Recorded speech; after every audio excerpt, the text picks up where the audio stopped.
तो आज का टॉपिक है हम लोग का टाइम ऑफ सप्लाई। तो ये न्यू टॉपिक मैंने स्टार्ट किया है टाइम ऑफ सप्लाई। तो इसको डीप में देखेंगे।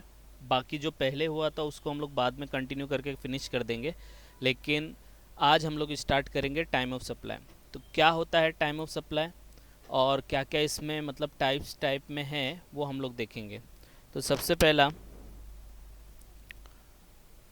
Time of supply. सप्लाई मैंने आपको पहले भी कहा था कि अब जो वर्ड है जैसे सेल ऑफ गुड्स हो गया या सेल ऑफ सर्विस हो गया, तो अब ऐसे नहीं कहा जाएगा सेल ऑफ गुड्स और सेल ऑफ सर्विस। अब कहा जाएगा supply of goods and supply of service. तो सप्लाई जो वर्ड है वो अब कंबाइंड हो चुका है। चाहे गुड्स को बेचो चाहे सर्विस को बेचो, आपको वर्ड सप्लाई यूज़ करना है, सेल नहीं यूज़ करना है। आया समझ में?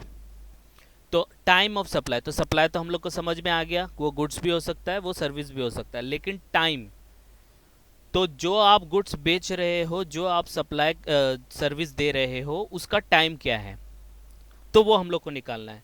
तो ये तो समझ में आया। टाइम ऑफ सप्लाई का मतलब है कि जब आप गुड्स बेच रहे हो, जब आप सर्विस दे रहे हो, तो उसका टाइम क्या है। तो टाइम क्यों निकाल रहे हैं हम लोग? क्योंकि जीएसटी में अगर आपको टाइम पता होगा तो हम लोग को पता चल सकेगा कि हम लोग को जीएसटी गवर्नमेंट को कब भरना है। तो इसलिए हम लोग टाइम ऑफ सप्लाई निकालते हैं। तो टाइम ऑफ सप्लाई का मतलब होता है कि गवर्नमेंट को जो कंपनी है उसको पता चल सके कि उसको एक्चुअल में गवर्नमेंट को टैक्स कब भरना है, गवर्नमेंट को जीएसटी कब भरना है। इसलिए टाइम ऑफ सप्लाई निकाला जाता है। आया समझ में इतना पार्ट? Yes sir, no? ठीक है। अब टाइम ऑफ सप्लाई देखो, यहाँ पे मैंने थोड़ा लिखा है। Time of supply means when a taxable person is liable to pay tax to the government. तो कब, व्हेन देखो यहाँ पे मैंने हाईलाइट किया है, कैपिटल लेटर में लिखा है व्हेन। व्हेन का मतलब होता है कब, कब एक टैक्सेबल पर्सन गवर्नमेंट को टैक्स भरेगा। तो टाइम निकालना है, तो वो टाइम ऑफ सप्लाई इसलिए निकालना ज़रूरी है, पता चल सके कि गवर्नमेंट को टैक्स कब भरना है। तो ये इसका डेफिनेशन आप समझ लो। अब टाइम ऑफ सप्लाई में दो पार्ट होता है। एक होता है time of supply of goods, दूसरा होता है time of supply of service. तो दोनों का अलग निकाला जाएगा। गुड्स का अलग से टाइम ऑफ सप्लाई निकलेगा और सर्विस का अलग से टाइम ऑफ सप्लाई निकलेगा। और तीसरा जो इसमें मेन पार्ट है वो है change in rate of tax for goods and service. अगर रेट में चेंज होता है, अगर रेट में चेंज होता है तो कैसे टाइम ऑफ सप्लाई निकाला जाता है, तो वो हम लोग देखेंगे। When there is a change in rate of tax, तो what would be the effect. तो ये तीन पार्ट हम लोग डिस्कस करेंगे। तो सबसे पहला पार्ट हम लोग डिस्कस करते हैं। ये देखो यहाँ पे मैंने आपको एक बिब्लोग्राफी दिया है। आपको अगर डीप में पढ़ना है, ये रेफरेंस भी वहाँ से ही लिया गया है, तो आप यहाँ पे जाके, ये गवर्नमेंट की वेबसाइट है cbic.gov.in, तो यहाँ पे जाके आप इसको डीप में पढ़ सकते हैं। हम लोग ने भी इसको यहाँ से ही रेफ़र करके इसको बनाया है। आया समझ में? तो अब हम लोग स्टार्ट करेंगे time of supply of goods. तो याद रखना, time of supply of goods कितनी कैटेगरी में डिवाइड है? 5। तो पहला है time of supply of goods forward charge, दूसरा है time of supply of goods reverse charge, third है time of supply of goods in case of voucher, residual case, और last one time of supply of goods addition in value by way of interest, late fee, penalty etcetera. तो ये 5 cases हैं: forward charge, reverse charge, voucher, residual case, addition in value. Same 5 के 5 जो ये cases हैं, ये आपके service के अंदर भी है। तो सेम है, सर्विस में भी यही सब है, लेकिन थोड़ा सा कैलकुलेशन चेंज होगा। और गुड्स के अंदर भी यही है। फॉरवर्ड चार्ज क्या होता है, रिवर्स चार्ज क्या होता है, वो मैं आपको अभी एक्सप्लेन करूंगा जब हम लोग इसको थोड़ा थ्योरी इसका डीप में पढ़ेंगे। तो ये 5 केसेस याद रखना। तो कोई भी पूछे आपसे कि time of supply of goods कितने टाइप्स में है या कितने पार्ट में डिवाइड है, तो 5 पार्ट में डिवाइड है। Time of supply of service कितने पार्ट में डिवाइड है, तो 5 पार्ट में डिवाइड है। आया समझ में? तो पहला ये जो दो है ना, forward charge and reverse charge, यही गुड्स का अलग है और सर्विस का अलग है। बाकी वाउचर का, रेसिडुअल केस का और एडिशन इन वैल्यू, ये गुड्स का भी सेम है और सर्विस का भी सेम है। तो मैं एक ही बार इसको एक्सप्लेन करूंगा, तो वो आप सर्विस में भी उसको सेम तौर पे मतलब याद रख सकते हैं। सिर्फ फॉरवर्ड चार्ज और रिवर्स चार्ज में क्या दोनों में डिफरेंस आएगा। Forward charge in case of goods में टाइम ऑफ सप्लाई अलग कैलकुलेट होता है, forward charge time of supply of service में अलग से कैलकुलेट होता है। आया समझ में? तो अब हम लोग स्टार्ट करते हैं इसको एक एक करके। पहला है फॉरवर्ड चार्ज। तो first one, time of supply of goods forward charge. अब सबसे पहले फॉरवर्ड चार्ज समझते हैं। ये तो समझ गए हम लोग time of supply of goods क्या होता है, कि भाई हम लोग ने गुड्स सप्लाई किया, उसका टाइम क्या है, किस टाइम पे हम लोग ने गुड्स सप्लाई किया, जिससे पता चल सके कि गवर्नमेंट को टैक्स कब भरना है। तो सबसे पहले आता है फॉरवर्ड चार्ज। अब मैं आपको फॉरवर्ड चार्ज का मीनिंग बताता हूँ। फॉरवर्ड चार्ज का मतलब क्या होता है, अभी दो पार्टी है, जैसे मिस्टर ए है और मिस्टर बी है। तो ए ने बी को सर्विस दिया, सॉरी गुड्स दिया, बेचा, सेल किया, गुड्स सेल किया, ए ने बी को सेल किया। तो ए ने गुड्स को जो गुड्स सेल किया वो था 100 रुपीज़ का। कितने का था? 100 रुपीज़ का। उसके ऊपर जीएसटी समझो 5 रुपया था, तो टोटल कितना हो गया? 105, है ना। ए ने बी को गुड्स बेचा, ए ने गुड्स बी को बेचा 100 रुपये में, जिसके ऊपर जीएसटी आया 5, तो टोटल 105 रुपये का गुड्स बेचा। अब 105 रुपया कौन किसको पे करेगा? कौन किसको पे करेगा? 105 रुपया कौन किसको पे करेगा? बी ए को करेगा। एकदम सिंपल है कि बी को जब माल बेचा तो बी ने माल लिया, तो माल लेने के एवरेज में ए वाले को पैसा देगा, तो बी देगा। तो बी ए को कितना पैसा देगा?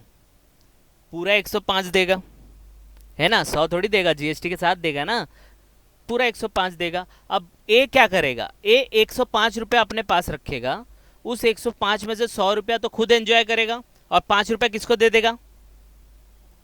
5 रुपया किसको दे देगा? गवर्नमेंट को। आया समझ में? ये समझा? ये लॉजिक क्या है? तो मैं ये बोल सकता हूं, जो माल बेचता है, या सर्विस में भी आप वही ले लो, जो माल देता है या जो सर्विस प्रोवाइड करता है वही जीएसटी गवर्नमेंट को भरता है। द सर्विस प्रोवाइडर और द सप्लायर ऑफ गुड्स, ये दोनों ही माल बेचते हैं, पैसा कलेक्ट करते हैं, और वो पैसे में से जीएसटी गवर्नमेंट को भरते हैं। तो हम लोग बोल सकते हैं जो भी माल बेचता है, जो भी सर्विस बेचता है, वही जीएसटी गवर्नमेंट को भरता है। That is called forward charge. That is called forward charge. लेकिन ये 99% केस में होता है। जो सर्विस प्रोवाइड कर रहा है, जो गुड्स बेच रहा है, वही जीएसटी भरेगा। अभी आप लोग हैं, मोबाइल खरीदा आपने, आईफोन खरीदा 1 लाख का, उसके अंदर 20,000 टैक्स था। हाँ, अब आपने 1 लाख रुपया दे दिया ना दुकानदार को, तो उसमें से वो 80,000 अपने पास रखेगा और 20,000 क्या करेगा? जीएसटी के तौर पे भरेगा कि नहीं भरेगा?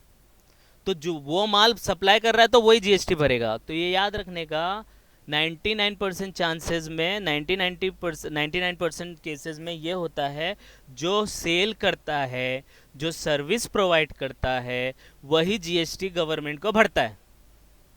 लेकिन जब सर्विस लेने वाला और गुड्स लेने वाला, तो मैं बोल सकता हूं रिसीवर, जब receiver of goods and receiver of service government को जीएसटी भरने लगे, तो उसको रिवर्स चार्ज बोलते हैं, मतलब उल्टा। तो 99% पूरे जीएसटी में कौन टैक्स भरता है? जो माल बेचता है, जो सर्विस बेचता है। लेकिन 1% चांसेस क्या होता है, जो माल रिसीव करता है, जो सर्विस रिसीव करता है, वो भरता है, तो उसको बोलते हैं रिवर्स चार्ज। इसलिए उसको उल्टा बोला है, रिवर्स चार्ज। तो फॉरवर्ड चार्ज में क्या होगा?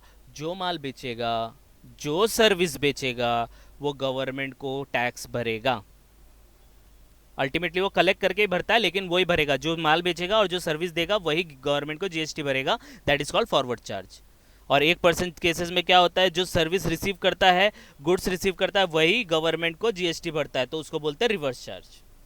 अभी समझ में आया फॉरवर्ड चार्ज का मतलब? यस और नो? तो ये हो गया फॉरवर्ड चार्ज। अब हम लोग इसमें निकालेंगे गुड्स का। जब आप फॉरवर्ड चार्ज पे सप्लाई करते हो तो उसका टाइम ऑफ सप्लाई क्या होता है? तो पहला, time of supply is earlier of following. First one, date of invoice और last date of issue invoice, मतलब जिस डेट को आपने इनवॉइस भेजा, या जिस डेट लास्ट डेट है वो इनवॉइस की, कि इस डेट पे आपको इनवॉइस भेजना ही भेजना है, वो डेट ले लो, या डेट ऑफ पेमेंट ले लो, दोनों में से अर्लियर। आया समझ में? या एकदम सिंपल बोल सकते हैं ना, डेट ऑफ इनवॉइस और date of payment, whichever is earlier. तो दोनों में से जो भी डेट पहला आ गया, वो आपका क्या बन जाएगा, टाइम ऑफ सप्लाई होगा। वो समझा जाएगा कि उस दिन पे आपने माल को सप्लाई कर दिया। तो डेट ऑफ इनवॉइस और date of payment whichever is earlier, तो आपको ये याद रखना है। फॉरवर्ड चार्ज में क्या है, डेट ऑफ इनवॉइस है और पेमेंट है, विच एवर इज अर्लियर होता है। अब देखना है इसमें लास्ट डेट का मतलब क्या होता है, ठीक है। तो इंपॉर्टेंट पॉइंट में मैंने एक्सप्लेन किया है। पहला important point, last date of invoice covers the following, ध्यान से देखना। Invoice need to be issued, bill कब इशू करने का, need to be issued before और at the time of removal, before और at the time of removal of goods, where goods involve movement of goods, मतलब आपको delivery मिलने वाली है गुड्स, तो मैं सप्लायर हूँ, तो माल को, गुड्स को मतलब माल को भेजने से पहले या जब आप माल भेज रहे हो तो बिल के साथ ही भेज दो, that is the last date. आया समझ में। इनवॉइस कब तक इश्यू कर सकते हो, या तो पहले इश्यू कर दो, या जब माल निकाल रहे हो टाइम ऑफ रिमूवल, या बिफोर या उससे पहले आप इनवॉइस को इश्यू कर सकते हो। लेकिन ये कब करने का, किस केस में करने का, जब गुड्स का मूवमेंट इन्वॉल्वमेंट हो, मतलब गुड्स मूव कर रहा हो एक प्लेस से दूसरे प्लेस पे। तो जब मूवमेंट होता है तो वो टाइम पे याद रखना है इनवॉइस हम लोग तब तक इश्यू कर सकते हैं या तो बिफोर या तो time of removal of the goods, जब आप गुड्स को रिमूव कर रहे हैं तब तक हम लोग उसको इनवॉइस को इश्यू कर सकते हैं। ये पहला केस हो गया, इसमें 4 केस हैं, ध्यान से देखना। दूसरा, invoice need to be issued before और at the time of issuance of periodical statement where supply continuous supply of goods. कभी कभी क्या होता है, आपको गुड्स है ना कंटिन्यूस बेसिस पे मिलता रहता है, कंटिन्यूस बेसिस पे, और बीच बीच में उन लोग महीने महीने में आके ना बिल देते रहते हैं। आया समझ में। आपको गुड्स है ना रेगुलर बेसिस पे मिलता रहता है। जैसे अभी मैं आपको बोलूँ, एग्जाम्पल दे रहा हूँ, नोशनल एग्जाम्पल, काल्पनिक आप बोल सकते हो। अभी आपके पास गैस का वो रहता है, गैस का लाइन है ना, तो बाटला आता है और एक पाइपलाइन आता है, बराबर है। तो वो पाइपलाइन से आपको गुड्स आ रहा है कि नहीं आ रहा है ना। अब वो आ रहा है तो उसमें कहीं भी आपको उसमें रुकावट नहीं होती है, 24 घंटा 12 महीने हफ्ते में 7 दिन आपको वो मिलता ही रहता है, बीच में कभी भी रुकता नहीं है। तो ऐसे सिचुएशन में क्या देखने का, बिल को इश्यू करने का जो डेट होगा वो बिफोर होगा या time of issuance of periodical statement, तो उसमें क्या होता है हर महीने बिल भेजा जाता है, तो that would be the last date. तो वो जिस डेट को आप पीरियोडिकल स्टेटमेंट भेज रहे हो that would be the last date. आया समझ में। तो इनवॉइस को इश्यू करने का पहला, जब गुड्स मूवमेंट इन्वॉल्व हो, गुड्स का जब मूवमेंट मतलब एक प्लेस से दूसरे प्लेस में मूवमेंट हो रहा हो, तो इनवॉइस आप गुड्स को बिफोर या eight the time of removal के टाइम पे इश्यू कर सकते हो, या वो टाइम पे जब आपको कंटिन्यूस सप्लाई ऑफ गुड्स मिल रहा है तो इनवॉइस को आप पहले, या जब पीरियोडिकल स्टेटमेंट इश्यू करते हो उससे पहले या उसी टाइम पे आप इनवॉइस को इश्यू कर सकते हो। तो ये 2 केस हो गए। तीसरा केस है, invoice need to be issued before और at the time of supply or 6 months from the date of removal of goods whichever is earlier where the goods sent on sale of return basis. ये पता है cell और return basis का मतलब क्या होता है, सेल और रिटर्न बेसिस पता है क्या होता है। हाँ, मतलब गुड्स दे दिया जाता है आपको और बोलते यूज़ करो, अगर अच्छा लगा तो ले लेना, नहीं अच्छा लगा तो रिटर्न कर देना, that is sent on cell और रिटर्न बेसिस। तो उसमें क्या होता है कि बिल को इश्यू करने का क्या है, बिफोर और at the time of supply or 6 months from the removal of goods, क्योंकि जब सप्लाई करते हैं वो टाइम पे अपने को नहीं पता होता है, तो 6 महीना जब गुड्स को रिमूव कर दिया तो उसके बाद का 6 महीने के अंदर अंदर आप बिल को इश्यू कर सकते हो। ये कौन सा हम लोग देख रहे हैं, ये जो लास्ट डेट आया ना, last date of issue of invoice, ये उसी के केसेस हैं। 3 केस हो गया। अब लास्ट केस देख लेंगे, चौथा, डेट ऑफ पेमेंट, सॉरी 3 ही है इसके अंदर, तो यही आपने को इतना ध्यान रखने का है। आया समझ में, एकदम सिंपल है। टाइम ऑफ सप्लाई क्या होता है, डेट ऑफ इनवॉइस और date of payment whichever is earlier. आया समझ में। लेकिन इनवॉइस में क्या है, लास्ट डेट को आप कब इश्यू कर सकते हो, तो ये 3 केसेस दिया है, बिफोर और at the time of removal, before और at the time of issuance of periodical statement, before और at the time of supply or 6 months from the date of removal. आया समझ में, यस और नो। इसका प्रैक्टिकल क्वेश्चन करेंगे ना तो और अच्छे से समझेगा। अब देखो डेट ऑफ पेमेंट, अब पेमेंट भी दो टाइप का होता है, देखो यहाँ पे दिया है date of payment means payment recorded in the books of account or credited in the bank's account of supplier. अब कभी कभी क्या होता है कि आप सप्लायर के बैंक अकाउंट में डायरेक्टली ट्रांसफ़र कर देते हो, उसको बाद में पता चलता है, राइट। आपने आज ट्रांसफ़र किया, आज मिल गया, लेकिन वो 2 दिन के बाद चेक करता है, तो 2 दिन के बाद वो अपने बुक में एंट्री करेगा। होता है कि नहीं होता है? तो दोनों में से जो पहला डेट रहेगा वो हो जाएगा आपका date of payment. Vice versa भी हो सकता है। सप्लायर, आपने बोला फ़ोन करके, सप्लायर ने आपको फ़ोन किया, बोला पैसा भेज रहे हो क्या, तो बोला हाँ मैंने भेज दिया है, और आपने भेजा नहीं, तो वो सप्लायर अपने बुक में एंट्री मार लेगा, हाँ टुडे रिसीव्ड इतना इतना अमाउंट। लेकिन वो चेक आया आपके अकाउंट में, आया 2 दिन के बाद, तो पेमेंट कब रिकॉर्ड किया था? 2 दिन पहले ना। तो दोनों डेट में से जो भी पहला डेट रहेगा that would be date of payment. आ रहा है समझ में? समझा ना? प्रैक्टिकल करेंगे ना तो और अच्छे से समझेगा। बस ये याद रखो, इनवॉइस और payment whichever is earlier, दोनों में से पहला डेट। लेकिन इनवॉइस को इश्यू करने के ये 3 केस है, और पेमेंट का रिकॉर्डेड और क्रेडिटेड दोनों डेट में से पहला डेट लेने का। नेक्स्ट बहुत इंपॉर्टेंट है, ये याद रखना, देखो ऑब्जेक्टिव में आता है। Advance received in respect of supply of goods, no need to pay GST. अगर एडवांस मिला है, जैसे मैं आपको माल सप्लाई करने वाला हूँ, उससे माल सप्लाई करने से पहले मैंने आपको बोला ये लो 2000 रुपये रखो, बराबर है, तो उसके ऊपर जीएसटी पे करने की ज़रूरत नहीं है। लेकिन advance received in respect of supply of service, तो उसके ऊपर जीएसटी आता है, वो हम लोग देखेंगे बाद में। तो ये याद रखना, गुड्स के ऊपर, गुड्स जो माल खरीदने वाले उसके अगेंस्ट में अगर आपने एडवांस लिया है तो उसके ऊपर जीएसटी नहीं लगता है समझ में? समझा कि नहीं समझा? तो ये हो गया आपका फॉरवर्ड चार्ज। अब दूसरा देखते हैं हम लोग, supply of goods reverse charge.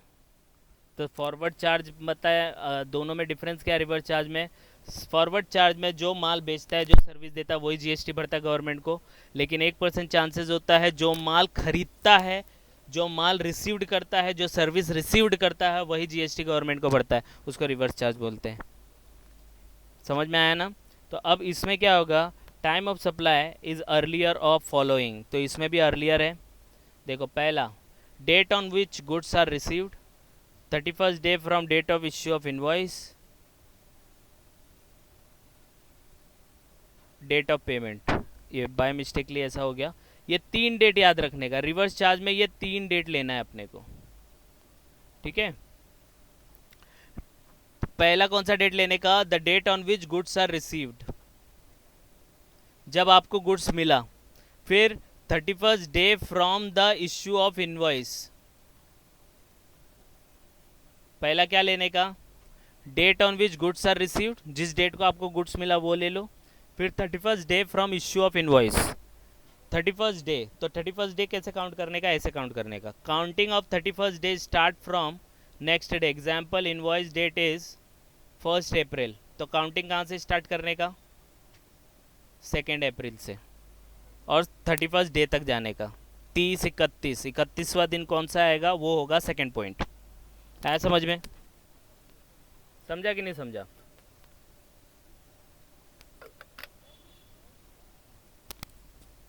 Third क्या है? Date of payment. Date of payment तो अभी मैंने आपको बताया वही है, रिकॉर्डेड और credited whichever is earlier. किस डेट पे रिकॉर्ड हुआ, किस डेट पे क्रेडिट हुआ, दोनों में से पहला डेट ले लेने का, that would be the payment. तो रिवर्स चार्ज में ये लेने का। आया समझ में? तो ये 3 डेट याद रखना है। फॉरवर्ड चार्ज में date of invoice, date of payment whichever is earlier, और इसमें date on which goods are received, 31st day from invoice date, date of payment whichever is earlier. फिर देखो ये वही वाला डेट बताया मैंने, date of payment means payment recorded in the books of account and credited in the account of the supplier, same है। ये आपका रिवर्स चार्ज है। आया समझ में? कुछ डाउट है इसके अंदर? यस, नो ना? ठीक है। थर्ड देखेंगे, प्रैक्टिकल करेगा और अच्छे से मज़ा आएगा। वो हम लोग पहले अभी थ्योरेटिकल समझ लेते क्या होता है, then will start with the practical part. Next क्या है? Time of supply of goods in case of voucher. ये नाम सुना होगा आपने, फूड वाउचर मिलता है, कूपन मिलते, पता है? वो वाउचर देने का और गुड्स खरीद लेने का, कुछ भी ऐसा कूपन रहते हैं, है ना? कहीं पे भी जाके कोई पहले सोडैक्सो के कूपन आते थे भाई, 200 का कूपन है तो 200 का खाना खा के आ जाओ और वो कूपन दे दो, आपको पैसा भरने की ज़रूरत नहीं है। तो supply of goods in case of voucher, voucher के बेस पे एक आप बोल सकते हो एक पेपर होता है, वो पेपर दिखा के आप क्या कर सकते हो, माल खरीद सकते हो। तो उस सिचुएशन में टाइम ऑफ सप्लाई क्या माना जाएगा? अब जैसे आप किसी कंपनी में काम कर रहे हो, वो कंपनी में काम करते करते सामने वाला बोलता है कि भाई अभी काम है, आपको मैं छुट्टी नहीं दे सकता, लेकिन आपको घूमने जाना है। तो बोले ठीक है, ये लो 10,000 के कूपन रख लो, ये कूपन पूरे साल भर आप इसको यूज़ कर सकते हो। तो साल भर में जब भी आपको छुट्टी मिला ये कूपन लेके जाना, जो खाना है खा सकते हो, जो एंजॉय करना है कर सकते हो। दैट इज़ वाउचर, है ना? ऐसा होता है। अब ये वाउचर में टाइम ऑफ सप्लाई कब होता है? तो वाउचर मुझे आज मिला, मैं माल हो सकता है गुड्स कल खरीदूं, नहीं खरीदूं, एक साल में खरीदूं, या हो सकता है नहीं भी खरीदूं, कुछ भी हो सकता है। Yes sir no? तो उस सिचुएशन में वाउचर का टाइम ऑफ सप्लाई क्या माना जाएगा? तो पहले देखते हैं, वाउचर दो टाइप का होता है। पहला time of supply is date of issue, और दूसरा होता है डेट ऑफ रिडेम्पशन। तो date of issue of voucher, तो टाइम ऑफ सप्लाई क्या होता है? डेट ऑफ इश्यू, जिस डेट को इश्यू किया वाउचर को, जिस डेट को आपने इश्यू किया वाउचर को, that is time of supply. लेकिन कौन से सिचुएशन में? When we know at the time of issue which goods specific we will purchase by using this voucher. तो आपको पता है कि ये वाउचर से यही गुड्स खरीद सकते हैं, तो आपको जो वाउचर मिला है उसमें आपको जाके, जैसे आपको कोई स्पा में जाके वहां पे आप एंजॉय कर सकते हो, तो आपको पता है ये वाउचर से सिर्फ आप स्पा में ही जा सकते हो और कुछ नहीं कर सकते हो। तो आपको पहले से पता है ना कि ये वाउचर से मैं क्या खरीदने वाला हूँ। तो जब आपको पता रहे कि ये वाउचर से क्या खरीदना है, स्पेसिफिक पता रहे, तो जिस दिन को वाउचर इश्यू हुआ that would be the time of supply. Clear है एकदम? Yes sir no?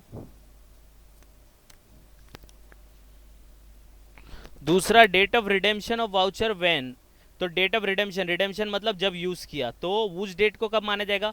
When we don't know which goods we will get by using this voucher.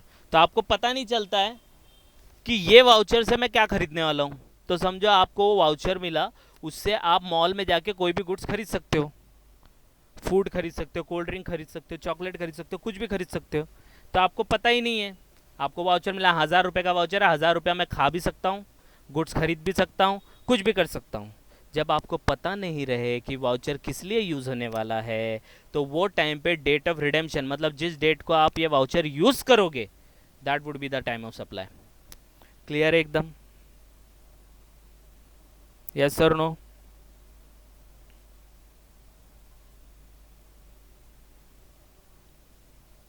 Okay, अब ये 3 केस हो गया, चौथा और पांचवा बहुत सिंपल है। फोर्थ वन देखो, रेसिडुअल केसेस। रेसिडुअल मतलब बचे हुए। तो ये जो ऊपर केसेस आए हैं, ये केसेस में अगर कोई केस नहीं आता है तो वो रेसिडुअल केस में आएगा।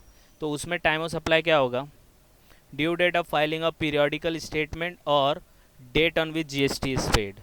तो जिस डेट को आप पीरियोडिकल स्टेटमेंट फाइल करने वाले हो, ड्यू डेट, वो ड्यू डेट लेने का, या डेट जिस डेट पे आपने जीएसटी एक्चुअल में पे किया है वो डेट लेने का, और दोनों में से earlier, that would be the time of supply.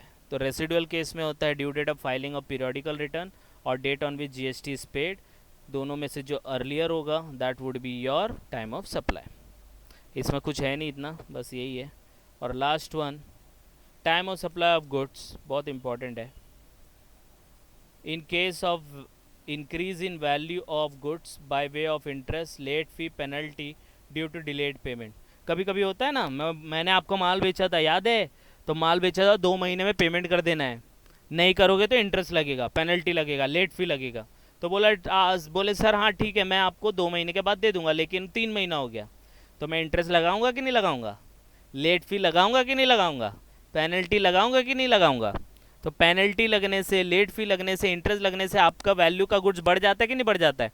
100 रुपये में खरीदा था, अरे यार अभी 20 रुपये एक्स्ट्रा पे करना पड़ेगा इंटरेस्ट के तौर पे, लेट फी के तौर पे, पेनल्टी के तौर पे। तो वो जो एक्स्ट्रा पैसा आ रहा है उसका टाइम ऑफ सप्लाई क्या होगा? तो उसका टाइम ऑफ सप्लाई एकदम सिंपल है। अभी हो सकता है कि 20 रुपया बढ़ गया है, तो हो सकता है आप मेरे को कन्विंस कर ले, बोले सर ऐसा प्रॉब्लम है, लॉकडाउन है, ये है, थोड़ा ये करो, समझो समझो, हम बहुत प्रॉब्लम चल रहा है। तो मैं बोला ठीक है, मत छोड़ दो, नो नीड टू पे। लेकिन इंटरेस्ट तो लग गया था ना, लेट फी तो लग गया था, पेनल्टी तो लग गया था।